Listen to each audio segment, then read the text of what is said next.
He was.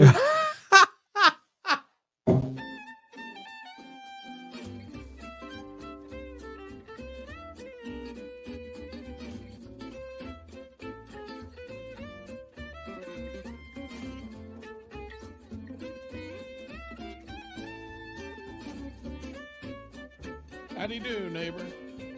It's Berean Spirits time once again. The boys have gathered around, and they're ready for you.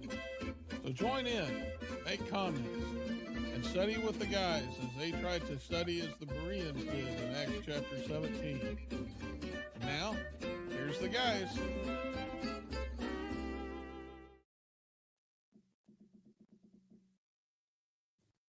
Chris, you're muted.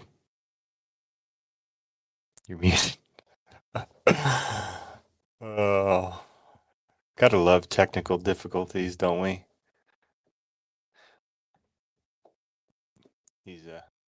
Chris is muted, by the way, if you can't tell.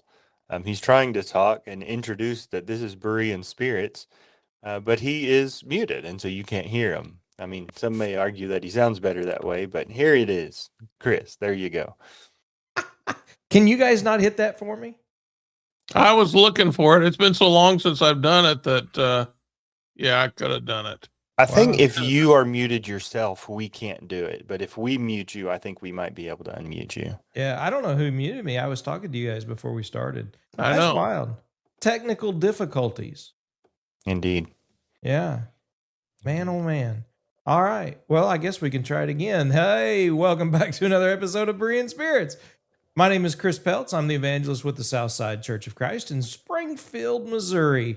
Josh Thornhill back with us after a hiatus out in California. That's right. Man, I'm so glad you made it out, brother. Appreciate you. Did you take a visa? Did you? Oh, no, you don't need ID. Well, maybe to get back from, but not to get in. But anyway, Josh Thornhill with the Westside Church of Christ over in Wichita, Kansas. You doing all right, brother? You have a good trip? I had a good trip. I'm not sure about the preaching, but, the trip was good. But yeah. It's good to be back and then back on the show here with you guys. So. Yeah, we're glad to have you back for sure. It's just not the same for some reason. I know. When you're gone. Mm-hmm. Now you're just stuck with Richard all by yourself. Yeah, we got Richard Dotson with the Kearney Church of Christ. Everybody knows him. Say hi. All right, let's move on. No, I'm just kidding. How you doing, Richard? Now you ought to know. I do know. You're doing good. I am. We talk every day, so you know. I'm fine. Little wet. Yeah. A lot of rain. Yeah, absolutely. But they were billing that up as some really big storm, and I think we barely got any rain. I tell you what, though, it's kind of cool. Last night the Royals played through it, and it was kind of neat to see some of it. It was just so foggy. One ball got lost in the fog, but they played the game anyway. It was just, just a foggy mist. But it was kind of weird to watch. How'd they do? Royals won. They had a 12-1 lead and they almost blew it. I think it was, what is it? I know the tying run was either on deck or come to the plate, 13-something. But no, it didn't get that close. 13-9 or something. They had to bring in their closer. Yeah. And they didn't plan on that. Crazy. It was just weird to watch. I mean, to see that much, they were going out there pouring that. I really wondered what that stuff was. The ground crew put some type of powder on the dirt to help dry it out. I don't know what it is, but I was wondering about that last night. Mm-hmm. But it was, I don't know. It was just different to watch a ball game like that. Yeah. Huh. Yeah. Usually they'll delay or cancel, but. Oh, all right. Well, it's good to have everybody back with us today on Berean Spirits. Been some gospel meetings been happening, as everyone knows from last week. I was up in Kearney, and Josh was out in California but we are all back and together, and we're going to talk a little bit about the subject of debt, and what the scriptures teach concerning a Christian being in debt, and perhaps some things that you haven't thought of, and try to add some context to some of the passages that talk about this just a little bit. For example, in Romans chapter 13, verse 8, it says to owe no one anything. But, there's a little bit of context to that I think sometimes is missed. And, some folks can misapply some of that, in their study or in their understanding. But that's what we're going to do today. We're going to look at that as well as a few other passages and bring this into some spiritual teaching that is very important for us to understand. So, Richard, I'm going to start with you this morning as we get into this particular topic, because this is one that you've helped a lot of people through just in past jobs, different things, and trying to navigate sometimes the idea of debt in their life. Yeah. Navigate. I don't know if that's a good word, but I was a home builder, and I did work as a realtor before that, but and it merged together. But so, yeah, there were some people that we had to get a loan for in order for them to buy a house. So yeah, did a little bit of that. What do you want to know about it?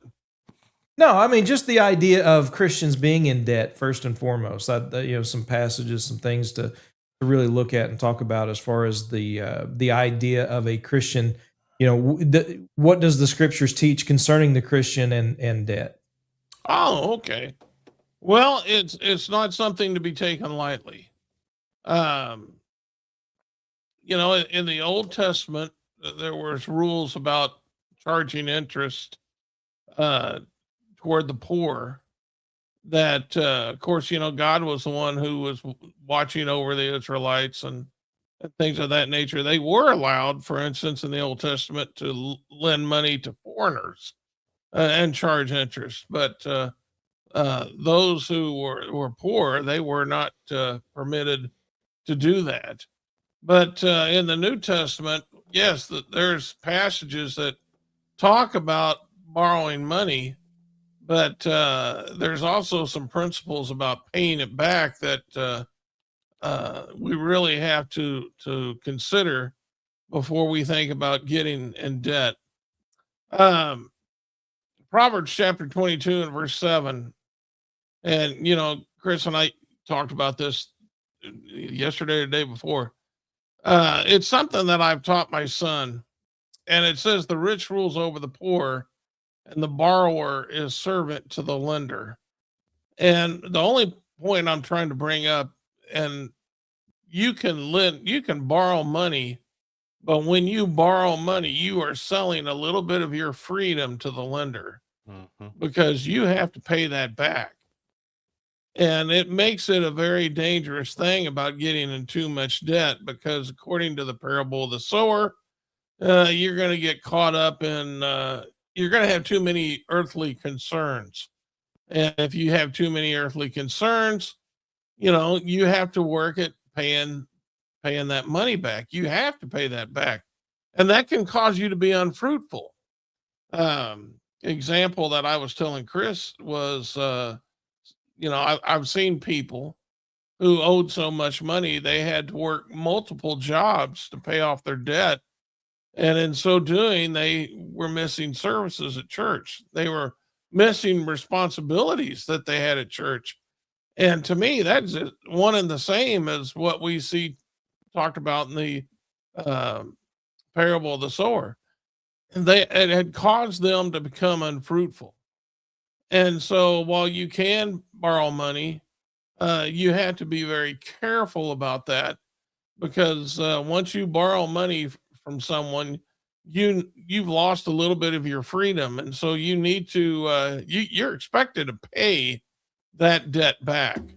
And so, with that being said, one has to show great wisdom in borrowing money to make sure that it's not going to consume them to cause them to be unfruitful. Josh, go ahead. I think that principle that Richard brings up is very important about the borrower is slave to the lender. You find it in places like Ephesians chapter 4, for instance, where Paul says that the one who steals is to steal no longer. Rather, he must labor, performing with his own hands what is good, so that he will have something to share with one who has needs. We have some obligations as far as our money is concerned. And I think there's three categories that we can put it in. We can spend it, and that's good within reason. I think God does, expect that we could enjoy the fruit of our labor and spend some of what we have received. It's also prudent to save, to save some of our money that we receive. And then there's the giving aspect, and that's what he talks about in Ephesians 4 and verse 28, giving to the one who has need. And the problem is when you're so stretched with debts of various kinds, you can number one, you can't really spend anything, and then you can't give anything, and then you can't even save anything either, because you're giving all your money away to the lenders. And you think about having to work so much just to pay your creditors. That's not a fun place to live in. But we want to recognize that we want to be good stewards of our money, and paying 28% interest or whatever those interest rates are anymore. I can't imagine that that's good stewardship. I wish we could get those returns on our money, but paying that in interest is not a great use of our money. That's called like loan shark interest. Yes. I mean, and that's the standard rate anymore, like 28, 29, 30, 31% interest on credit cards. I think that's what they're going for anymore, which is wild. Did they not put a limit on that? Did that not pass? I thought they were going to put a limit on credit card interest. I don't know. Yeah, I'm not sure. They need to do something for sure for a lot of people. Going back to that Romans chapter 13, verse 8, if you back up to verse 7, it talks about, paying your debts, right? Paying your taxes, paying, those that you owe money to, and if you owe someone something, giving it, making sure you pay it. And then it says there in verse 8 there to owe, to owe someone nothing.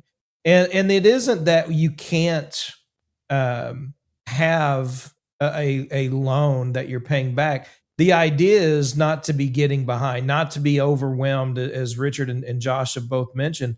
The idea isn't that you can't ever take out a loan or have any type of debt, but getting it to where you're past due, getting it to where you're overdrawn, getting it to where you are in a position to where you can't pay that debt back, is the idea. And Josh brings up a good point about stewardship, right? Because not only are we to be good stewards of what God has blessed us with, we have obligations as far as, not only giving on the first day of the week, giving to those who are poor. We have obligations, for our families. We have obligations for our livelihoods, and too often we become so focused on the abundance of things that we spend ourselves out of the ability for the necessities of life, and that's where people get in so much trouble, because we live in a society that is promoting spending. You get degrees in marketing trying to get people to spend money and buy product. And they research this, and they spend billions of dollars, in research, trying to find out the best way to get people to spend money. And and they're going to charge as much as they possibly can. And the problems that Christians run into is that we become so focused and enamored with the latest and greatest, and trying to have things of this life that are beyond our necessities, that it causes us to lose focus, as Richard pointed out, upon what is truly important and the responsibilities we have as far as our service to God. Right now, I know Josh has brought up Dave Ramsey in times past, and everyone seems to focus upon him when it comes to money management and things. And he's got some great ideas, some great principles that he certainly promotes. But there are some things that sometimes for people are a little bit unrealistic as well. And, we live in a world that it's so difficult if you're going to have a home where you're not taking out a loan in order to have that. And sometimes it's not reasonable even to have a vehicle that you don't have a loan on, for various reasons. But nevertheless, we live in a society that, loaning money, is a big business. And as Christians, we've got to be very careful in how it is we go about, taking advantage of that and not going outside of our means. Well, loaning money has always been a big business. But be that as it may, there is passages that tells the righteous how to handle that. And one is, you got to pay it back. Psalms 37:21. I don't know if Josh brought this one up, but it says the wicked borrows and does not repay. And so, none of us wants to be wicked. And so we read that verse and we say, okay, there we have a responsibility to pay back our debt, and that's going to take a lot of sacrifice and work. But yes, there are situations, where someone needs to borrow money in order to be able to conduct day-to-day affairs, and calamities happen. You could get a bad storm, for instance, and insurance is only going to pay so much in rebuilding. You're going to have to get a loan in order to build back what has been lost. And you may need that, to be able to provide necessities. It might just, for whatever reason, it might be a bad idea, but for the most part, it's probably a good idea. So whatever the idea is, there's going to be situations where lending, borrowing money for the Christian is of the utmost importance. However, yeah, I'll go back to saying that again. You cannot allow yourself to get consumed by it. That is the scary part, and you got to make sure that you are well within your means to be able to pay that back, or it will consume you. And remember, we're here working for the Lord. That's our job, and so I don't think anybody should ever go into debt without prayer. We should be going to the Lord in prayer, and asking for guidance, and looking at this, and seeing if that is something that the Lord wants us to do. But I would include him in that, because that's going to be a responsibility until you pay that money back. Yeah, and that text you bring up is interesting because many would almost stop at after the first half of that verse, right? The wicked borrow money, and that's not what that text is saying. That the idea is the wicked are the ones who don't pay it back, and so that's the idea of what the thrust of that particular text is. And that's what we've got to be careful about is making sure that we pay our debt, because we're all in debt one way or however you want to look at it. There's going to be something. We're going to get to that in just a minute, but we are all in one way or another in debt. Josh, you got you want to add something else to that? And I'm going to go on to another text here. No, go ahead. So I'm going to switch gears just a little bit. You know, we talk about physically, monetarily, you know, not, you know, going beyond our means and being careful with our debt and living to where you owe no one anything. But I want to go to a text in Romans chapter 1 in verse 14 where Paul says that he is a debtor to the Greek and the barbarian, the wise and the foolish, and to those who are in Rome also. And in that particular text, it's interesting because Paul is pointing out that he is indebted, right? He is under obligation, some translations may say. But the idea is a debt that is owed. And we've talked about this before. I think I mentioned it perhaps last week. But we go to a text like Romans 1, verse 14. Again, understanding exactly what is being talked about, there are other passages that help us to have that understanding. And First John chapter 4, verse 11 is one of those passages that helps us to understand Romans 1:14.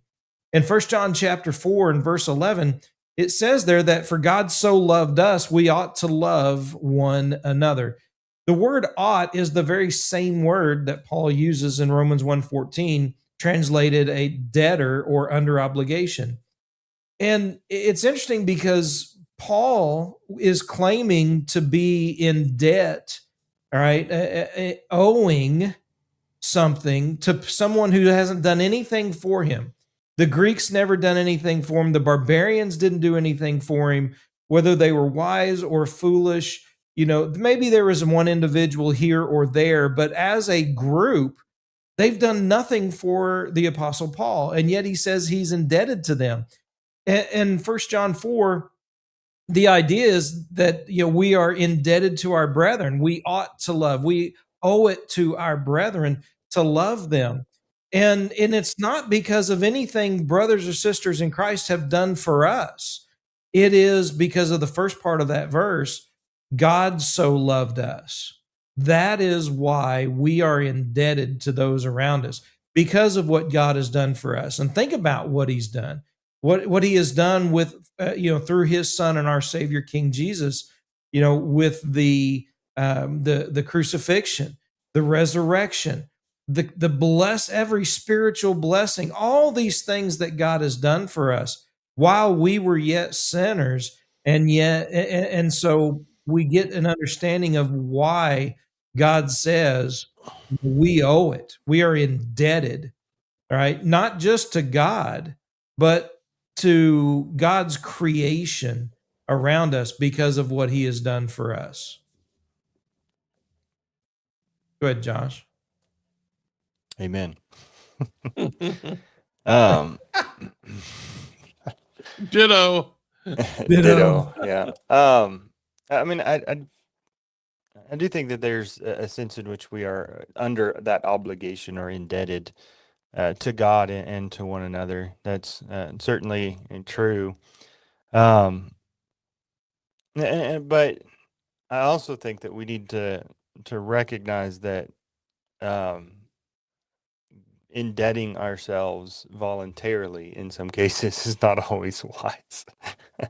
Yeah. Not in the different sense. I'm talking about in the monetary sense again, you know, going back to that. There's some, like, I know you mentioned Dave Ramsey already. He talks about buying a house and he would prefer that you pay cash for it, but he's not going to get too upset at you if you, you know, get a mortgage on it. But a lot of people don't have the means to be able to save up hundreds of thousands of dollars to go and buy a house. They just don't. And so, I mean, that is I think that's one of those things that they call good debt. That they, you know, that is generally, it is debt, but it is a good purchase that you're making. I think partly because you're going up in value. It is an investment, and so although you owe against it, it is increasing in value. Other things, not so much. And so we need to be careful that, you know, we don't allow the marketing and such around us to cause us to forget that our greatest obligation is to God and not to the marketing companies or the credit companies that are giving us money in order to buy whatever it is that we want to buy. You know, Yeah. if I can say, I think what you just mentioned about having good debt, I would think what Paul had was a good debt. Yes. Yeah. And so, be that as it may, that's the type of debt we should all be seeking. And I think we should all be in agreement for. That's a necessity. That should be a priority, is to have that debt in your life to where you have to pass the gospel on to those who are in need of it. That's something that we should want, but the principle still remains the same. We have to pay that debt. That is something that is expected of the Christian. And so for us to ignore that debt or to treat it sloppily, that's not good. And that goes back to what we read before about the wicked not repaying their debt. If I am lax in paying my house payment, for instance, if I don't send in my payments regularly, I'm going to hear from them. There's going to be penalties. It's just going to get messy. All right. I think anybody that's ever had debt problems knows about that type of mess and how that can reflect badly upon you. Number one, Christians should have ideally good credit ratings. We all should have good credit ratings, ideally. I'm not saying things don't come up, but for the most part, with not counting some things that happen in your life that are beyond your control, we should have good credit ratings. It reflects on our reputation. And so likewise, I want to take that and now apply that to our responsibility towards the Greeks and the Romans, as Chris read, from Paul. If we are not showing ourselves able to pay, if we are not showing ourselves willing to pay, and if we are not paying, all right, that shows a sloppiness, and that's going to hinder our reputation. So being able to pay means you're going to be able to give an answer to every man who gives you, wanting a reason for the hope that lies within you. You're going to study. You're going to make sure you can teach the gospel to the lost. And as Paul told the Hebrews, there's a time you ought to be teachers. That is something that is expected. And so we're going to have to pursue that aspect of it to make sure that we are able to pay our debts. And then number two, as I said, we have to be willing to pay our debts. And that means we got to go. That's what was said in the Great Commission, right? Go into all the world, as he told his disciples, his apostles. But he said, go into all the world. Well, we have to go in order to be able to pay this debt that we owe our Lord. And so we have to go and to make an attempt to teach our neighbors, our friends, our lost. So many times people say, why isn't the church growing today? Maybe we're not going. I mean, that's something to consider. How are we handling this debt? And so when we're thinking about that, we're going to have to make sure that we treat this debt, as Josh said, very serious and pursue what needs to be pursued in order to be able to pay this off. Because as we already read, the wicked do not repay their debts. We don't want to be referred to as being wicked or owing the Lord on the day of judgment. One of the things you had mentioned in one of your previous comments was not taking on any type of debt without prayer, first and foremost. And, when you think about the idea of praying, and you think about the idea of even monetary debt. One of the things we can ask ourselves is, how can I glorify God with this? And you think, well, I'm buying a house. How's that going to glorify God? Well, we're to be hospitable to one another. We're to show hospitality. We are to, to help foreigners and strangers. We are to be kind to those who are less fortunate, and a home can be used for that, right? How is a loan that we're going to take out for one reason or another? How is God going to be glorified in that, or how can we glorify God in that? And if we can't think of a reason, then maybe we ought to rethink, first of all, that particular loan, that item, or the reason we're getting into debt, or even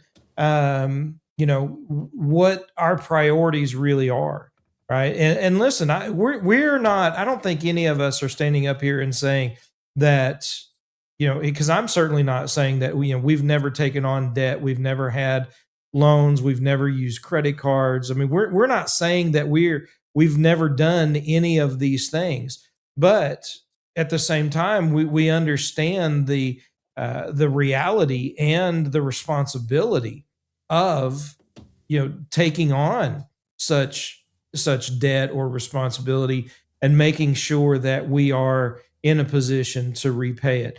And a lot of times those who are young, are a little bit less um, uh, strict. Not, I don't know. That's really not the word I'm looking for, but disciplined, perhaps. As you get older, you kind of get a little bit more of that, hopefully. But at the same time, we need to, first and foremost, through prayer, maybe we could ask ourselves the question: how am I going to glorify God?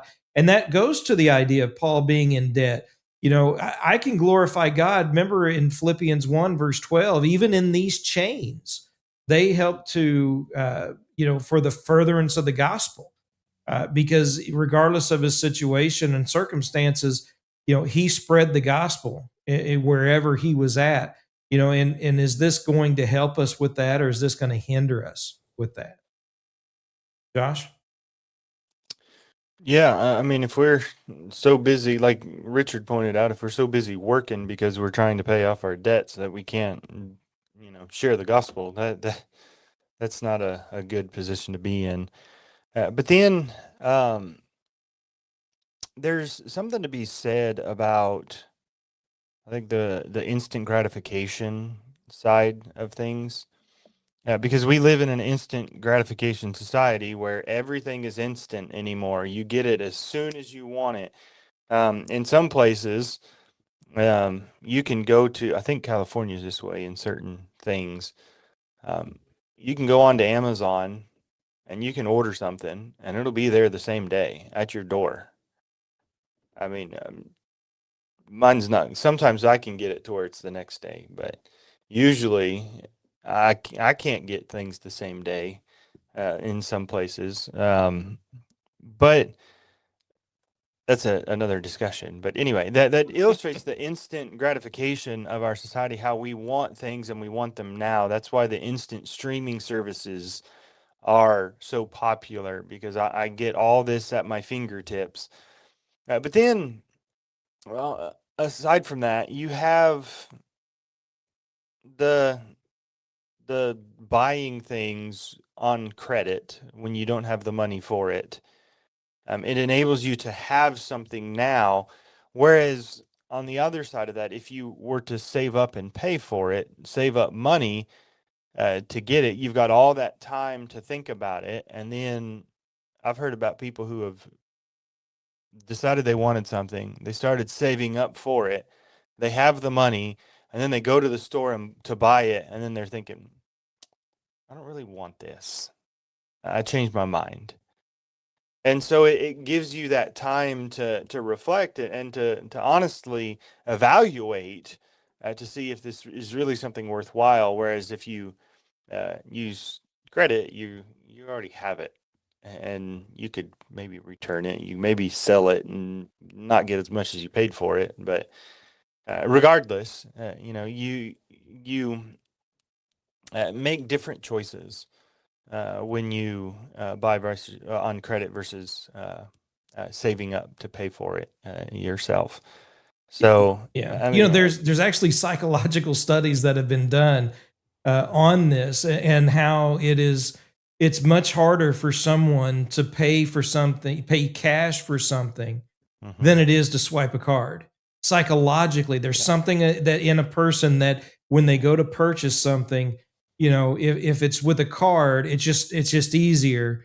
But yet when they go to hand over the cash, there's that hesitation. There's that, do I really want to spend this money on that thing? And that there, so it's interesting when you talk about that idea that people stop and reconsider that, especially over time. I've done this long without it. Can I go long even longer without it? But that psychological aspect of it, when you're actually handing over the money right then and there, as opposed to just swiping a card and having little payments later. right, and they say that actually activates the pain receptors. That's part of that psychological reality. Is it's activating those pain receptors, which is why it hurts to do it, but you don't feel that when you're just swiping the card.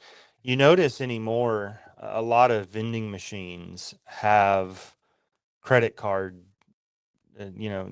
readers, so that you can buy your snack or your Coke or whatever with a credit card.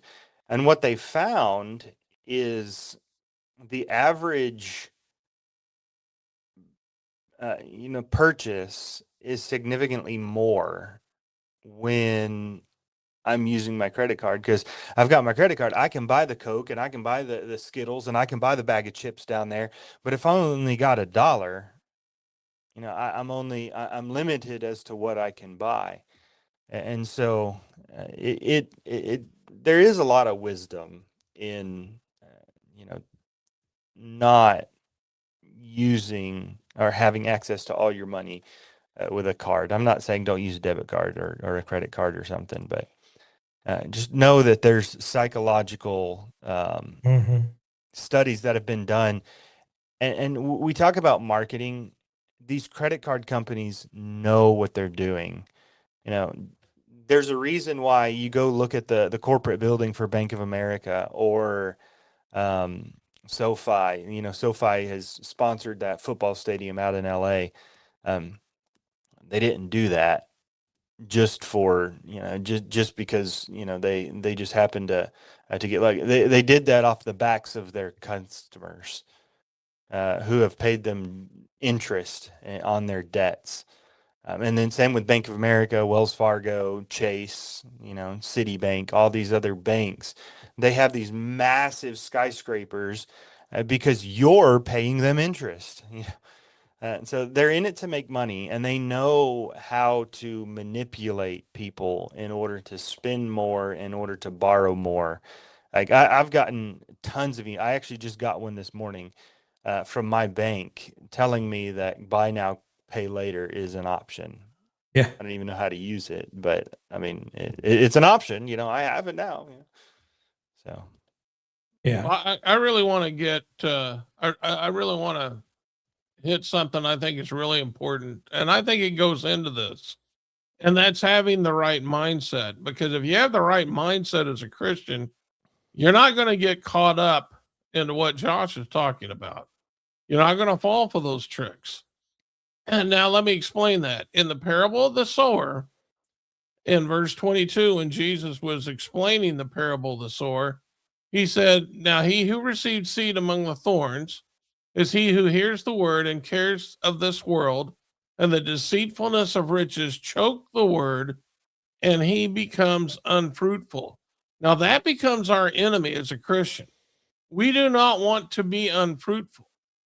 And so when we're thinking about the cares of this world, that should automatically trigger something in us that says, hey, I got to be extremely careful with this, because this can cause me to be an unworthy servant, to not pay back the debt that Paul referred to, that he owed the Greeks and the Romans. Now, if you go to Acts chapter 20, I think when Paul had called the Ephesian elders and he was going to say farewell to them, he makes some comments here that I don't think that we can overlook. First, in verse 33, he said, I have coveted no one's silver or gold or apparel. So coveting is wrong. And so if you find yourself wanting to borrow and making yourself unfruitful because of covetousness, well, be that as it may, you are going to pay for that covetousness, but still you have done something that's going to hinder you and your ability to be fruitful in the Lord's kingdom. And notice, Paul's remedy for this. He said, my hands have provided for my necessities and those who are with me. In verse 35, he said, I have shown you in every way by laboring like this, you must support the weak. And remember the words of the Lord Jesus that he said it is more blessed to give than to receive. And so, having said that, these are instincts that instead of using a credit card, we need to control. And that to remember that that is affecting our work as a Christian. Now, the Apostle Paul earlier made reference to that debt that he owed the Greeks and the Romans. And notice what he said to the Ephesian elders that I think is just so revealing. He said in verse 26 and 27, I testify to you this day that I am innocent of the blood of all men, for I am not shunned to declare to you the whole counsel of God, meaning he had paid that debt. All right, what he owed them, he gave them. And this refers back to Ezekiel, when the Lord made Ezekiel a watchman, and the Lord had charged Ezekiel that if he told him something to tell the people, and that he didn't warn them about what the Lord had said, that their blood would be on his hands. In other words, they may not repent of the sin because they don't know about it. They're still going to pay, but he's going to be a partaker in that with them. And so what Paul's making reference to is this debt that he owes. And he says, I am innocent of the blood of all men, being that his hands were clean. He had paid the debt. He had done his responsibility. And so we have to understand, we have to shun covetousness. We can't go for those types of things. Our first priority has to be fruitful in the Lord's kingdom. And that means we have to repay the debt that we owe the Greeks and Romans by preaching, declaring the whole counsel of God. If we do that, then we can say that we're free of debt. But until that happens, and that's not going to happen because there's a lot of people in this world. We got to be busy making sure that we are fruitful. So those things that you may want to put on your credit card and borrow money for, you have to ask yourself, is that because of covetousness, or is this because of necessity? Is this something I can work with my hands and provide for myself and for others? Because every time you borrow money, again, you are taking away something that can be given to the Lord to make yourself more fruitful in the Lord's kingdom. So yes, should Christians pay their debts? That's the question we're asking. Yes, but our biggest debt is to Jesus Christ, and we owe him everything. We have to make sure that we pay that debt that we owe in spreading the gospel. Absolutely. Yeah, that's a great point. Josh, you got any last thoughts for us today? I think Richard's on it. Just make sure you're not developing a material focused spirit that'll lead you into more and more debt. Just focus on being a faithful steward of what God has given you. Absolutely. Yeah.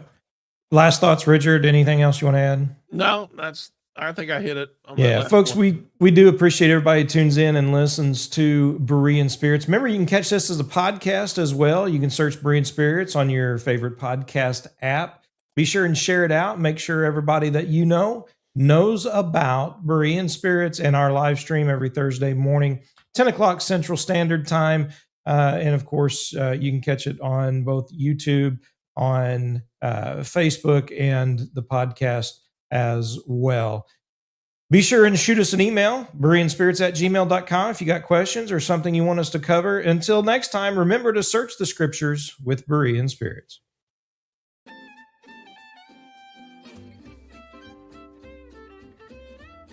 Well, folks, that's all for today. Don't worry. Lord willing, the guys will be back next week for another Bible study on Berean Spirits. Until then, let the guys hear from you. Drop them some email at bereanspirits@gmail.com. They'd love to hear from you. Until next time, let's keep studying that Bible.